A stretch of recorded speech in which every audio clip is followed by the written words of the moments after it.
Hey everyone, before we jump into today's video, I need your help. We've noticed the channel is losing some traction, and subscribing is one of the best ways you can support us. It's quick, free, and it helps us keep bringing you awesome content. Your support means the world. Let's keep this channel growing together. Thanks so much. Now, let's start the video. Hey Reddit, I never thought I'd be the type of person to share my personal life on here, but I'm at a breaking point and I need to get this off my chest. I've always known that my brother Kyle, 20, male, was the golden child. Even when we were little kids, it was obvious. My parents, especially my mom, always treated him differently. If he cried because his tower of blocks fell over, Mom would sit with him for an hour, hugging him and telling him he was sensitive and needed extra care. Me? I'd be told to stop being a baby and clean up my mess. I learned early on that the rules were different for him and me. Kyle was always special in their eyes. Mom said it was because he was sensitive, and Dad had all these dreams of Kyle becoming a doctor. For my dad, I think it was about living vicariously through him. Dad had always wanted to be a doctor but never made it through college. Kyle was his second shot at that dream. Meanwhile, I was just Michael. I wasn't special or sensitive. I was the kid who got good grades, stayed out of trouble, and didn't ask for much. I didn't need hand-holding like Kyle, so I got ignored. It didn't really hit me how deep it ran until high school, when I got a full scholarship to study computer science. I thought, finally, this will be something they're proud of. I mean, who wouldn't be happy about their kid earning a full ride to college, right? When I told my parents, I still remember the exact scene. I was standing in the kitchen holding the letter. My mom glanced at it, nodded, and said, "That's nice, honey. Can you help Kyle with his med school applications later?" That was it. That was the extent of the praise I got for working my ass off to earn a scholarship. Kyle, meanwhile, was in high school too, barely pulling CS in biology, but you would have thought he'd cured cancer the way my mom hyped him up. It wasn't just academics, though. Everything in my life felt smaller compared to Kyle's. For example, when I started dating Ashley in senior year, I was head over heels. She was my first serious relationship, and she was amazing. Ashley was the kind of person who made you feel at ease just by being around her. She worked at a salon part-time while finishing high school, and even back then, she had this focus on saving for the future. She was practical, smart, and cared about me a lot. But my parents, they didn't care. They didn't want to meet her. When Thanksgiving rolled around that year, I asked if Ashley could join us. Mom literally said, "It's just high school puppy love. Don't make it a big deal." That hurt. I wanted my parents to know her, to see what I saw, but no, Ashley wasn't important enough. Although every single one of his girlfriends was treated like royalty. They were always at family dinners, getting slices of homemade pie, and my parents would gush over them like they were already daughters-in-law. I remember sitting at the dinner table one night, listening to Mom ask Kyle's girlfriend about her dreams and career plans. I was just sitting there thinking, where was this enthusiasm for Ashley? Still, Ashley and I made it work. I went to college on my scholarship while she stayed behind, working at the salon and saving money. We did long distance for 2 years, weekend video calls, visits when I could make them work. We held on to each other. It wasn't easy, but we were building something. When I proposed to Ashley last summer, it felt like everything had been worth it. We were in this little park near her apartment, and I'd saved up to buy her a simple, but beautiful ring. She cried when I asked, and we both laughed through tears because we were so damn happy. For the first time, I felt like my life was finally moving forward. To my surprise, my parents actually seemed to accept Ashley after I proposed. It was like a switch flipped in my mom's head. Suddenly, Ashley was part of the family. My mom even started asking her about wedding plans and what kind of dress she wanted. At the time, I thought this was a sign that my parents were coming around, that maybe they were finally starting to see me, not just Kyle. I should have known better. Thanksgiving came around again, and this time I went home excited. I had plans to tell my family about the wedding and start talking about the future. Maybe even show them how well I was doing at school and with my internship. It felt like things were finally starting to align for me. Then I got the text. It was from Ashley. Out of nowhere. Need to talk. Starbucks. Urgent. I had this sinking feeling in my gut, but I tried to shake it off. I figured maybe she was just stressed about the wedding. When I walked into that Starbucks, I'll never forget how she looked. Ashley was sitting at a little corner table, holding a coffee cup with both hands like it was the only thing keeping her grounded. She wouldn't look up at me. I sat down, and before I could even ask what was wrong, she blurted it out. I'm pregnant. It's Kyle's. Those words hit me like a punch to the chest. I felt like I couldn't breathe for a second. I thought I must have misheard her. I actually asked her to repeat it, hoping I'd heard it wrong. But no, she said it again. She started crying, trying to explain. She said it happened over the summer when Kyle kept showing up at her salon. He'd talk about how far away I was, how lonely she must have been. She said she didn't even know how it started, but it just happened. She kept apologizing, saying she didn't mean for it to go that far. I didn't yell. I didn't get angry. I just sat there staring at her. After a minute, I stood up, grabbed my keys, and walked out. I didn't say anything to her. I just left. I don't remember much of the drive back home. After Ashley dropped that bomb at Starbucks, it felt like my brain had disconnected from the rest of my body. The radio was playing something, probably one of those overplayed pop songs, but it was just noise. I didn't cry. I didn't yell. I just felt hollow. By the time I got to my parents' house, it was dark outside. I parked in the driveway and sat there for a moment, staring at the porch light. It felt surreal, like I was about to walk into a dream when nothing made sense. I wasn't sure if I was even ready to face Kyle or my parents, but I needed answers. The second I walked into the house, I saw him. Kyle was sitting on the couch, head down, shoulders slouched. That was his signature move, head down like a kid who got caught stealing cookies. My mom was hovering around him, patting his back and handing him tissues. She wasn't crying, but she looked worried, like Kyle was the victim here. My dad was standing near the window, arms crossed, not saying a word. He looked like he was avoiding the whole thing. The tension in the room was suffocating. It felt like everyone had been waiting for me to show up, like I was the last piece of a very messed up puzzle. What the hell is going on? I said. My voice came out quieter than I wanted it to, but it still cut through the silence. My mom was the first to speak. Michael, let's sit down and talk about this calmly. Calmly. That word set me off immediately. I didn't want calm.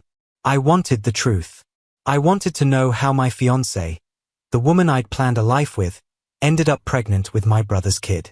Don't tell me to be calm, I snapped. I looked straight at Kyle. You're the one who should be talking. Say something. Kyle didn't look up.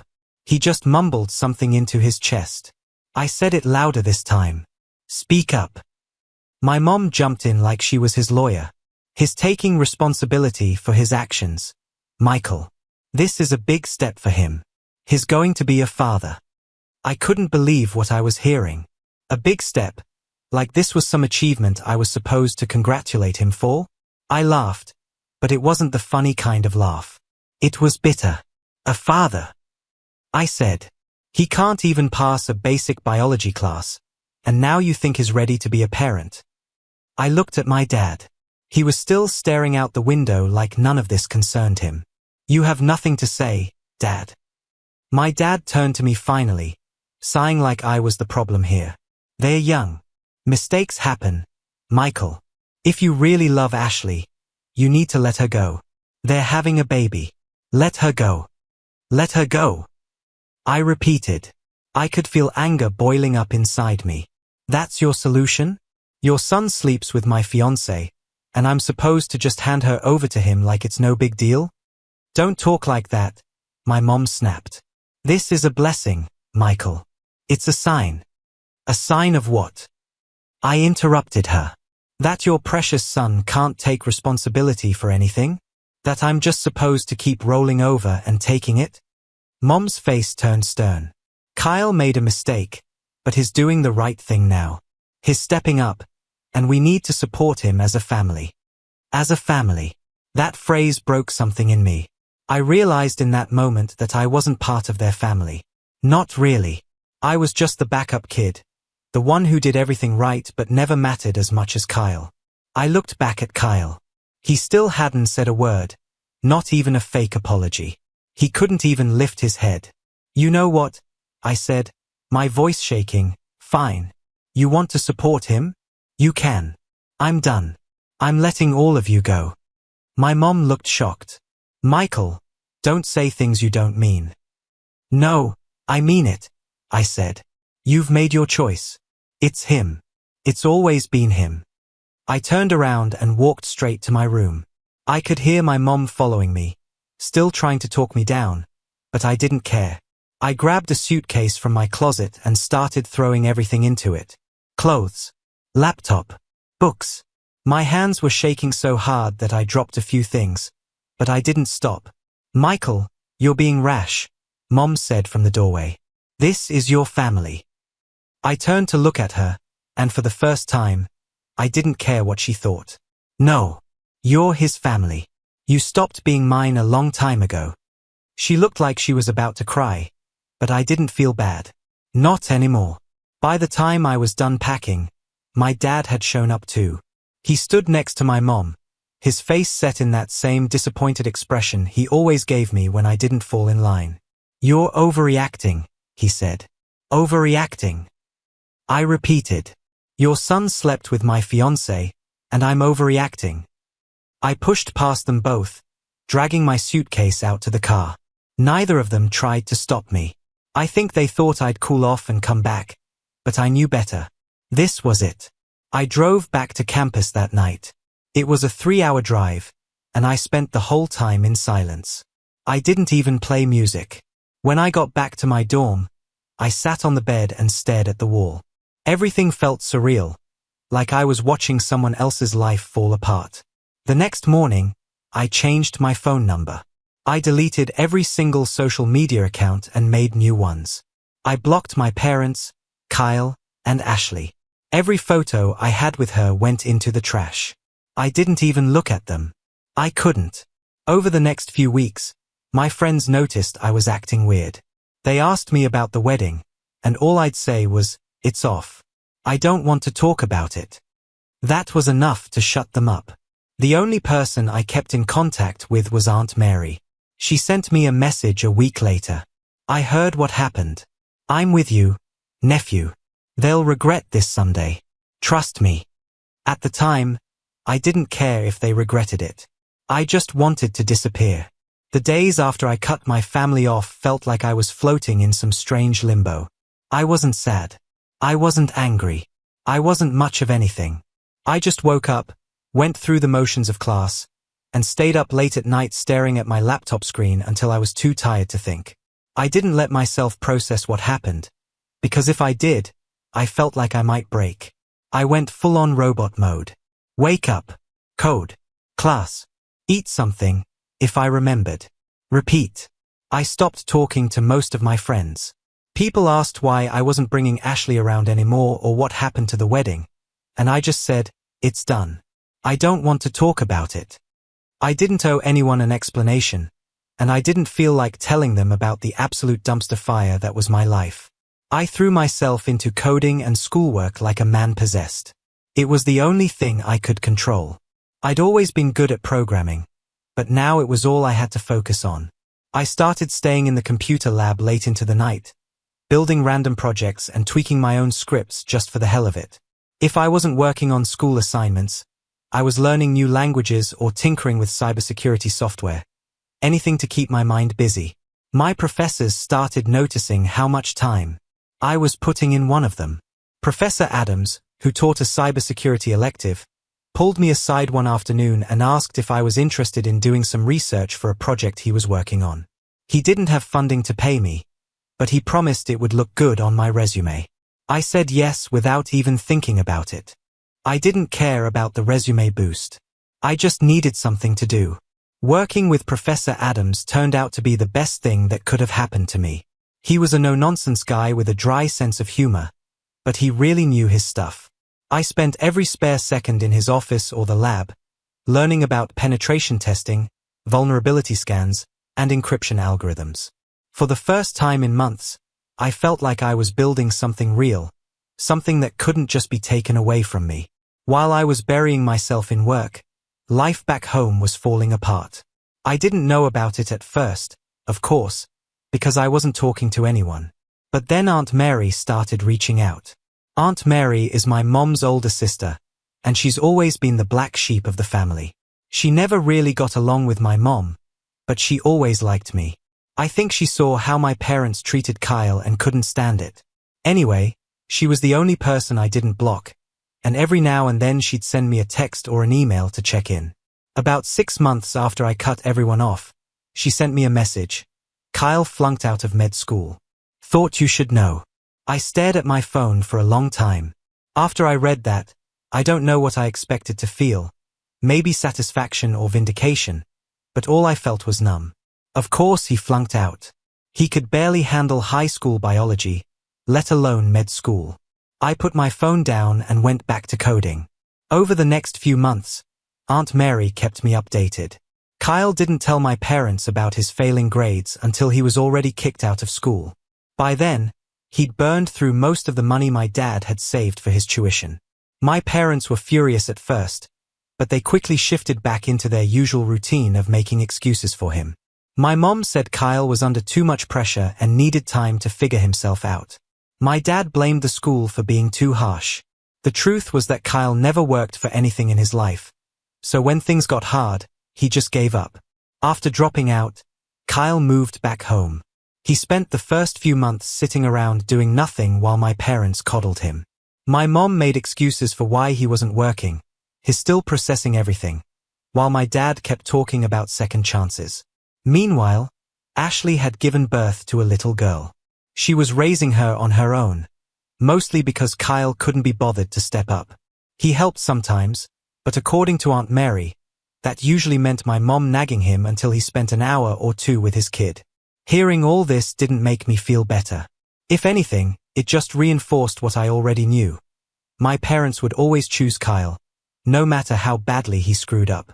But while they were busy cleaning up his mess, I was building my own life. By the time I graduated, I had a job offer waiting for me from a startup that was interested in the cybersecurity software I'd helped develop with Professor Adams. They liked my work so much that they offered to let me join as a junior developer with equity in the company. I took the job and moved to a new city, far away from everything I'd left behind.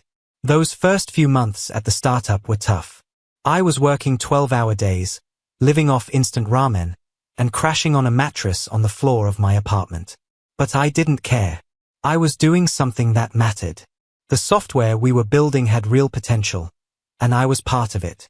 One night, after a particularly long day, I got another message from Aunt Mary. Kyle works at Target now.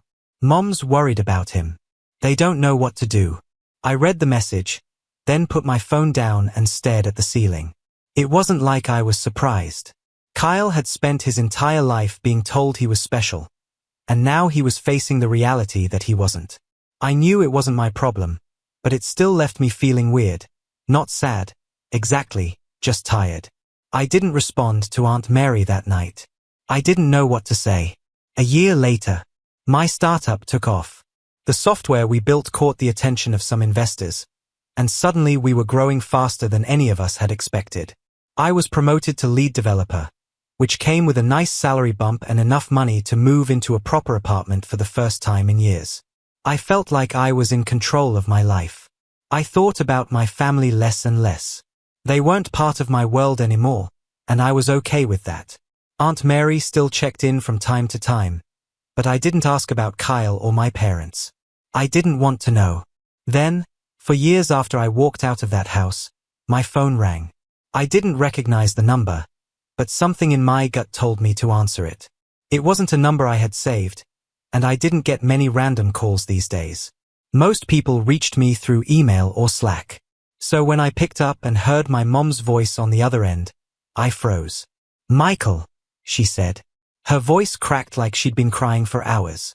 "Michael, it's me. Please don't hang up. It took me a second to find my voice. How did you get this number? I hadn't spoken to her or anyone in my family for almost 4 years. I'd made damn sure they couldn't reach me. But apparently, she'd found a way. I got it from Aunt Mary, she admitted. Please listen to me. We need your help.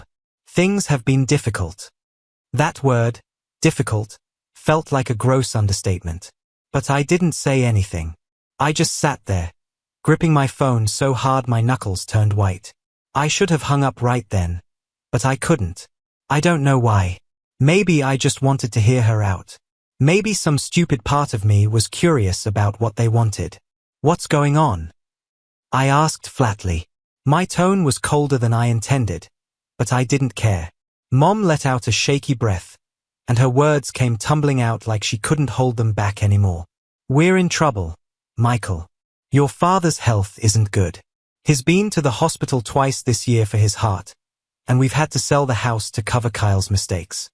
Kyle's mistakes, I repeated. I knew I shouldn't have asked, but I couldn't stop myself. She hesitated for a moment, then blurted it all out. Apparently, Kyle had borrowed $40,000 for some business opportunity that a friend pitched him. Mom didn't say what it was, probably because she didn't know or didn't want to admit how stupid it sounded. But it failed within a month, completely wiped out. When Kyle couldn't pay back the loan, my parents stepped in, dipping into their retirement savings to try and bail him out. That, combined with some of Dad's medical bills, forced them to sell the house. They moved into a small 2-bedroom apartment on the edge of town. And of course, Kyle moved with them. Where else would he go? Michael, we don't have anything left, Mom said. Her voice was thin, like she was trying to hold back sobs. Kyle is trying. He's been looking for work, but looking for work. I interrupted, the anger bubbling to the surface. Mom, Kyle is 24 years old. He's a grown man. Why are you still cleaning up his messes? Because we're his parents, she snapped, like that explained everything. Then she softened again. Michael, we need you. We need your help. I felt my chest tighten, but I kept my voice steady. Why should I help you? I asked. You made it very clear 4 years ago where I stood in this family. That's not fair, she said quickly. We didn't know what to do back then. Kyle made a mistake, but he's trying now. Trying? I said. You mean he's still living off you, like he always has? There was a long silence on the other end of the line. I could hear her breathing, shaky and uneven. Please, Michael, she said finally. Your father's health is bad, and I don't know what we'll do. We have nothing left. I closed my eyes and took a deep breath. For a second, I imagined what they must look like now. Dad, gray and hunched over, staring out the window of some cramped apartment. Mom pacing the room, wringing her hands. Kyle sitting on the couch with his head down, just like that night 4 years ago. It was almost too easy to picture. But I didn't feel bad for them. Not really. I felt tired, like this was the natural conclusion to the choices they'd made. You chose him, I said quietly. You had a choice, and you chose Kyle. Now you're living with it. Michael, I cut her off. I have nothing to give you. Goodbye, Mom. I hung up the phone before she could say another word. My hands were shaking her. I set it down on the kitchen table and stared at it for a long time, half expecting her to call back, but she didn't. That night I couldn't sleep. I sat on my couch in the dark, replaying the conversation in my head over and over. I told myself I didn't care. I told myself they were just reaping what they'd sown. But no matter how many times I tried to convince myself, I couldn't shake this feeling of emptiness. It wasn't guilt. I didn't feel sorry for them. But hearing my mom's voice, hearing how desperate she sounded, stirred something in me that I didn't want to deal with. The next day I called Aunt Mary. Figured you'd call me after that, she said. I could hear her sipping coffee on the other end of the line. Your mom said she was going to reach out. She got my number from you. I asked, trying to sound annoyed but failing. Relax, kid, Aunt Mary said. I didn't give it to her. She must have dug it up some other way. You know your mom. She doesn't give up easily. I sighed and rubbed my face. How bad is it, Aunt Mary? Really? She let out a slow breath. It's bad, Michael. Your dad's heart isn't what it used to be, and they're flat broke. Kyle, well, you know Kyle. He's still waiting for life to hand him something on a silver platter. Your parents are barely scraping by, and your mom doesn't know how to deal with any of it. She shouldn't have to deal with it, I said bitterly. Kyle should. Yeah, Aunt Mary said. Some people never grow up. We talked for a little while longer, and when I hung up, I felt drained. Aunt Mary never sugarcoated anything, and I appreciated that. But hearing about the mess my parents had gotten themselves into just made me feel more distant from them. I'd spent the last 4 years building a life for myself, a life they had nothing to do with, and now they wanted me to come back and fix everything. I wasn't going to do it. I couldn't. Over the next few weeks, I threw myself into work even harder than before. My company was growing, and we were rolling out a big update to our software, so I had plenty to keep me distracted. I told myself I was fine. My parents weren't my responsibility, and I didn't owe them anything. But late at night, when the apartment was quiet and my mind had nowhere to go, I kept hearing my mom's voice. We need your help. It didn't take long for Aunt Mary to fill in the gaps my mom hadn't told me. After that phone call, I'd text her every now and then, not because I wanted to hear about them, but because curiosity has a funny way of gnawing at you when you try to ignore it. I guess I wanted to know how bad things had gotten, like peeking at a car wreck on the side of the road. A week after the call, Aunt Mary sent me an email. Thought you should know. Your parents sold their car. Kyle needed a new investment opportunity. God knows what for. Your mom cried for hours after they let it go.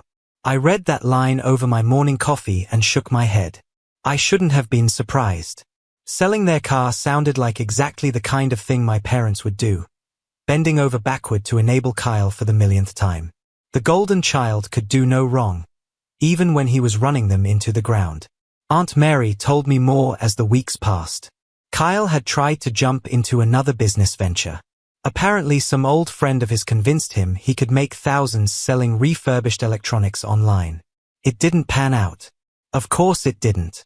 Kyle didn't know the first thing about running a business, and within a month the whole thing tanked. Not before he begged my parents to help him invest in it, though.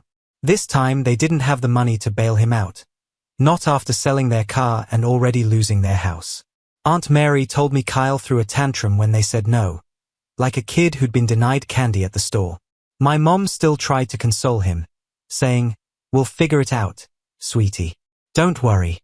It would have been almost funny if it wasn't so pathetic. Meanwhile, I kept moving forward. My company was having its best year yet. The software we developed was getting a lot of attention, and I was starting to travel to meet with investors and business partners.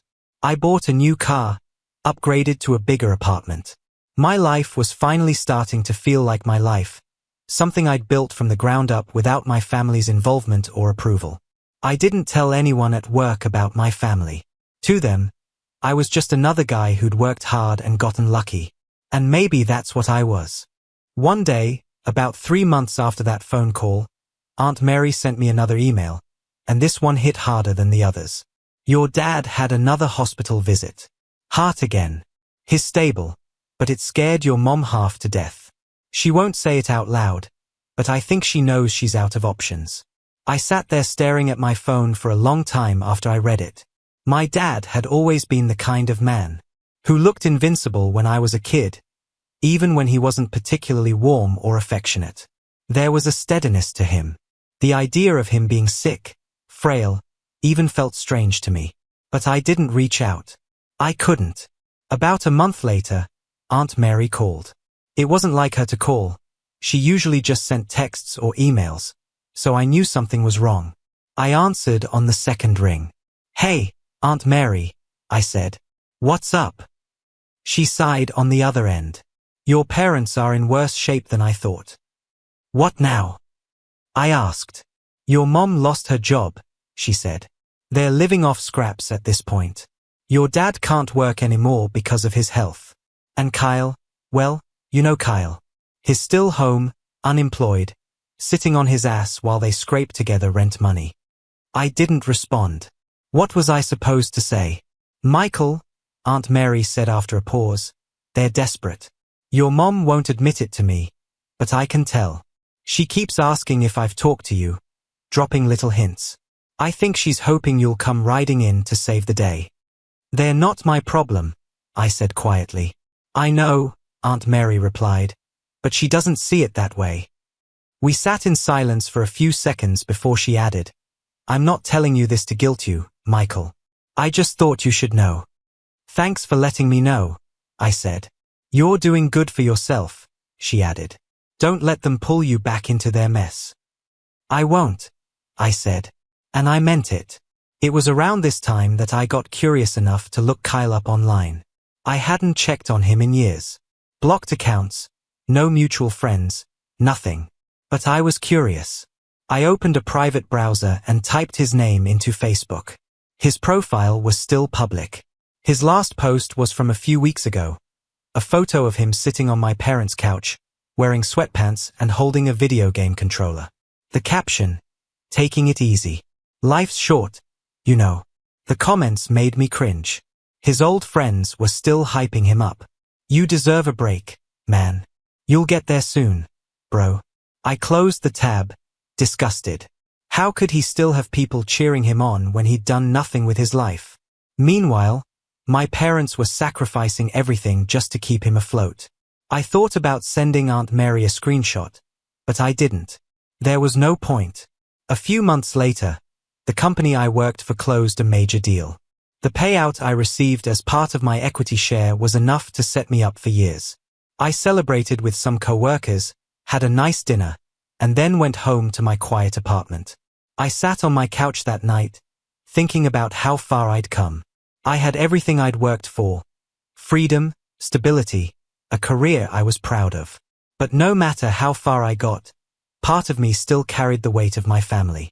I didn't miss them exactly. I missed the idea of a family that would have been proud of me, supported me, and chosen me when it mattered. But that wasn't the family I had. That night, I wrote Aunt Mary a message. Thanks for everything you've done for me these past few years. I don't know where I'd be without your support. I hope you're doing okay. Let me know if you ever need anything. She replied almost immediately, proud of you, Michael. Keep building your life. I'll be okay. You, in turn, at some point you have to stop looking back. You have to let go of the idea that things could have been different. My parents made their choices, Kyle made his, and I made mine. I didn't owe them anything.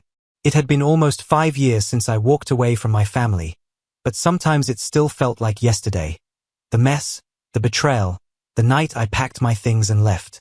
Those memories stuck with me, not because I hadn't healed, but because those moments shaped who I became. By now, my life looked nothing like it had back then. My company had grown far beyond what I ever imagined. We weren't a scrappy startup anymore. We were a real player in cybersecurity. I was in a position where I could do whatever I wanted with my time. I traveled when I felt like it, invested in new projects, and worked on ideas I cared about. My house, a sleek, quiet space I bought a year ago, felt like a sanctuary. I didn't need much to be happy. Peace and stability were enough. But no matter how good my life got, there were still moments where my past tried to catch up with me. One of those moments came on a random Thursday evening. I was finishing up work for the day when I got a message request on Facebook. I didn't use Facebook much anymore, but I checked out of habit. The message was from Kyle.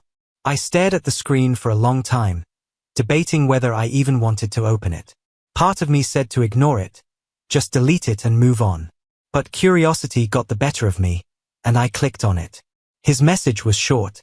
Hey, I know you probably don't want to hear from me, but I'm trying to fix things. I stared at the words for a long time. I messed up and I'm sorry for everything. Mom and Dad aren't doing well. Just thought you should know. I didn't reply. I couldn't. That night, I lay in bed thinking about my brother. Kyle was always the person I resented most, not because of what he did with Ashley, but because of everything else. The way my parents raised him, the way they handed him everything on a silver platter, The way he took and took and took without ever giving anything back. It wasn't just Kyle who let me down. It was my parents too. They'd built him into the person he became, and now they were paying for it. But that wasn't my problem anymore. The next morning, Aunt Mary called.